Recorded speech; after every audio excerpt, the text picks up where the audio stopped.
இருக்கிறார். இந்த விபூதிக்கு என்ன பெருமைன்னு நினைக்கிறீங்க? திருவண்ணாமலையில் ஒரு கோபுரம் பார்க்குறீங்கல்ல, அம்மணி அம்மாள் கோபுரம்னு ஒரு கோபுரம் இருக்குது. அந்த கோபுரம் பேர் என்னது? அம்மணி அம்மாள் கோபுரம். இன்னொரு கோபுரம் இருக்குது, வல்லாள மகாராஜா கோபுரம். அங்கே தான் அருணகிரிநாதர் விழுந்தது.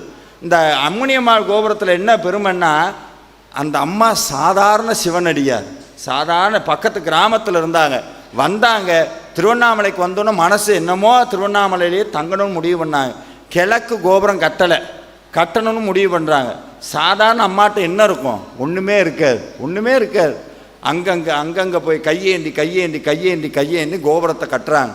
பாதி தூரம் கட்டி முடிச்சோன்னா மைசூர் மகாராஜாட்ட போய் பாதி கொஞ்சம் காசு வாங்கி, அதுக்கப்புறம் கட்ட முடியல. இந்த கோபுரம் இன்னைக்கு கட்ட முடியுமா? இன்றைக்கெல்லாம் நினச்சாலும் முடியாது. அம்மணி அம்மான்ற ஒரு சாதாரண சிவனடியார் இந்த கோபுரத்தை கட்டும்போது சிவபெருமான் கனவுல போய் சொன்னார், கவலைப்படாத, என் திருநீரை கொடு, கோபுரம் உயரும்னார். வந்த அடியாருக்கெல்லாம் சம்பளம் கிடையாது, விபூதி தான். இன்றைக்கி அப்படி ஒத்துக்குவாங்களா? ஆனால் அப்படி இருந்தாங்க. ஏன் இன்ன வரைக்கும் திருவண்ணாமலையில் சிவபெருமான் இருக்கிறாருன்னா காரணம் காசோ பணமோ ராஜா கட்டினங்காட்டி இல்லை, ஒவ்வொருத்தரும் உள்ள உயிரை கொடுத்து வச்சுருக்கிறாங்க.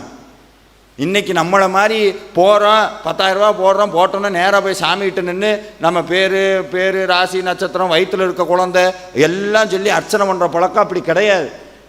கொடுத்தது பூரா அவன்கிட்ட போய் நான் என்னத்தரா சொல்கிறது? அவன் நினச்சா கொடுப்பான். அவன்கிட்ட போய் நான் என்ன சொல்கிறேன்னு போய் நின்னா உசுரை கொடுத்தாங்க. விபூதி கொடுத்தே கட்டின கோபுரம் அம்மணி அம்மாள் கோபுரம், விபூதி கொடுத்தே.